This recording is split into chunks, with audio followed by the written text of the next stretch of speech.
সামনেই কালীগঞ্জ বিধানসভার উপনির্বাচন। ইতিমধ্যে তৃণমূল কংগ্রেস ক্যান্ডিডেট ঘোষণা করে দিয়েছে, আর এবার কংগ্রেস এবং বিজেপি তাদের প্রার্থী ঘোষণা করলো। কংগ্রেসের প্রার্থী কাবিল উদ্দিন শেখ এবং বিজেপির ক্যান্ডিডেট হচ্ছেন আশিস ঘোষ। আর এবার এই উপনির্বাচনে বাম এবং কংগ্রেস জোটবদ্ধ হয়ে লড়াই করছে।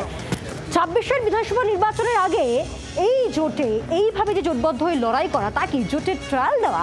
হাত কাস্তে এই জল্পনা তুঙ্গে রাজনৈতিক মহলে।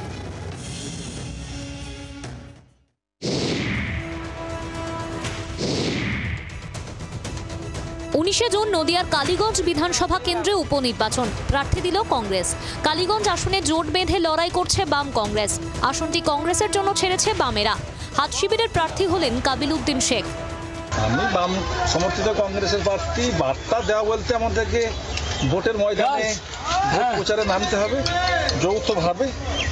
এই বার্তা কি করে আমরা ভোটে জয়লাভ করব, সেই চিন্তা ভাবনা আমাদের থাকছে। কর্মীদের নির্দেশ এটাই, আমরা জয়ের ব্যাপারে সুনিশ্চিত। কালীগঞ্জ উপনির্বাচনে প্রার্থী ঘোষণা করেছে বিজেপিও। গেরুয়া শিবিরের প্রার্থী আশিস ঘোষ।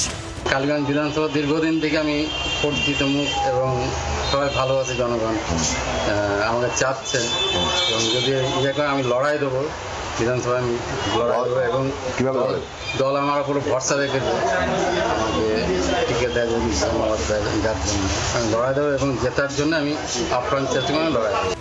বিধানসভা নির্বাচনে এখনো বছর খানেক বাকি, তবে এখন থেকেই শাসক বিরোধী দুই শিবির রণকৌশল সাজাতে ব্যস্ত।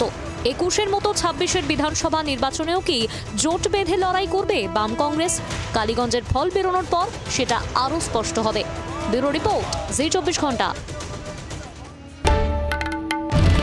বাংলার আওয়াজ, বাঙালির আবেগ, জি 24 ঘন্টা।